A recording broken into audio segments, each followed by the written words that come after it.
वहीं ग्वालियर में गैंगस्टर की हत्या का प्रयास किया गया। गवाह के घर पर यहां ताबड़तोड़ फायरिंग की गई। घटना सीसीटीवी कैमरे में कैद हो गई है। हजीरा थाना क्षेत्र के बिरला नगर चंदनपुर इलाके की घटना बताई जा रही है। बाइक सवार दो बदमाशों ने गोलीबारी की इस वारदात को अंजाम दिया। गवाह के घर को निशाना बनाकर ये गोलीबारी की गई है।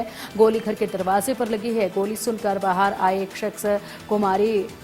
इस गोली फायरिंग के बाद बाइक तोड़ाते हुए भाग गया आरोपी। गैंगस्टर बंटी भदौरिया पर जानलेवा हमले में गवाह सौरभ यादव के घर पर यह गोलीबारी की घटना घटित हुई है। हजीरा थाना क्षेत्र का ये पूरा मामला बताया जा रहा है। पुलिस इस पूरे मामले में अब तहकीकात कर रही है। गोली घर के दरवाजे पर लगी है। गोली की आवाज सुनकर घर से बाहर एक युवक भी आया था और इसी के साथ सीसीटीवी फुटेज भी इस पूरे मामले का सामने आया है। फायरिंग के बाद बाइक का दौड़ाते हुए आरोपी भागते हुए नजर भी आ रहे हैं। अधिक जानकारी के लिए हमारे सहयोगी संतोष का रुख करेंगे। संतोष, विस्तार से पूरा मामला बताइएगा। क्या पुलिस की तरफ से कार्रवाई की जा रही है? किस पे संदेह जताया जा रहा है? क्या कुछ इस पूरे मामले में कहा जा रहा है? देखिए, सौरभ यादव के घर पर ताबड़तोड़ कुछ अज्ञात हमलावरों ने बाइक सवार हमलावर थे और देर रात यहाँ पर फायरिंग की गई है। और फायरिंग के दौरान जो सौरभ यादव उसके पिता की शिकायत पर हजीरा थाना पुलिस ने पूरा मामला दर्ज किया है और घटना सीसीटीवी में भी कैद हुई है। फिलहाल जो हमलावर है उनकी पहचान नहीं हो सकी है। दरअसल देखा जाए तो मामला कुछ पुराना है और यहाँ पर जो गैंगस्टर है बंटी भदौरिया, उस पर जानलेवा हमला हुआ था।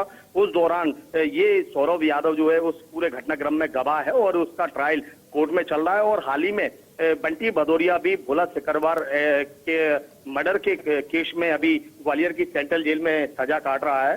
तो कहीं ना कहीं ये कहा जा सकता है तो ये पूरा जो घटनाक्रम है गैंगवार से जुड़ा हुआ है, क्योंकि इससे पहले भी लगातार जो गैंगस्टर बंटी भदौरिया है और उसके जो साथी हैं और भोला सिकरवार गैंग के बीच अक्सर आमना सामना हुआ है, तो जिसमें लगातार कहीं ना कहीं दोनों पक्षों की ओर से कोई ना कोई इस घटना में मृत हुआ है। तो ऐसा संभावना जताई जा रही है ये गैंगवार का ही एक परिणाम है। गवाह को धमकाने के लिए इस तरह की फायरिंग की है। फिलहाल जो अज्ञात आरोपी है उनकी पहचान की जा रही है। पुलिस का ये कहना है जल्दी इस मामले का पूरा खुलासा कर लिया जाएगा, क्योंकि पूर्व में ही सारे आरोपी चिन्हित हैं और दो लोगों के बीच एक गैंगवार का पूरा खेल है। और बात की जाए तो गैंगवार की असल वजह भी अवैध शराब की बिक्री को लेकर है। इसलिए लगातार दोनों पक्ष जब जब सामने आते हैं तो इस तरह की घटनाएं होती है। जी बिल्कुल संतोष, अगर बात की जाए तो फिलहाल पुलिस यहाँ पर नाकाम साबित क्यों आ रही है? इस तरीके से खुलेआम गोलीबारी हो रही है।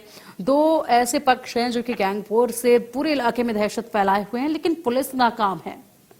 बिल्कुल आपका कहना सही है। हजीरा थाना क्षेत्र इस वक्त गैंगस्टरों का एक बहुत बड़ा अड्डा बन गया है। यहाँ पर अवैध शराब से लेकर कई जो मादक पदार्थ रहते हैं, नशीले पदार्थ रहते हैं, उसकी खरीद फरोख्त का अवैध रूप से यहाँ पर जबरदस्त व्यापार किया जा रहा है। और इसमें व्यापार करने वालों में जो गैंगस्टर है, इलाके के स्ट्रीट सीटर है, वो गैंगस्टर बन चुके हैं और ज्यादा मुनाफे के लिए दोनों ही ग्रुपों में लगातार टसनबाजी चलती है और इस तरह के परिणाम सामने आए हैं। क्योंकि लगभग 1.5 महीना पहले ही बंटी भदौरिया ने गैंगस्टर भोला तोमर है उसके ताबड़तोड़ फायरिंग की थी। वो भोला सिकरवार की इसमें डेथ हो गई थी। इसके अलावा भोला सिकरवार के ग्रुप के जो लोग हैं वो बंटी भदौरिया को लगातार टारगेट कर रहे थे, लेकिन बाद में पुलिस ने बंटी भदौरिया को एक शॉर्ट एनकाउंटर में गिरफ्तार किया है। उसके बाद उसे ट्रॉमा सेंटर में भर्ती कराया था। उसके पैर में गोली लगी थी और फिर उसे जेल न्यायालय के आदेश पर उसे जेल भेज दिया। फिलहाल बंटी भदौरिया जेल में, लेकिन दोनों ही लोगों के जो गुर्गे हैं वो इस समय शहर में है। तो कहीं ना कहीं जो वारदात जो हुई है तो ये वारदात उस घटनाक्रम से ही जोड़कर देखी जा सकती है। जी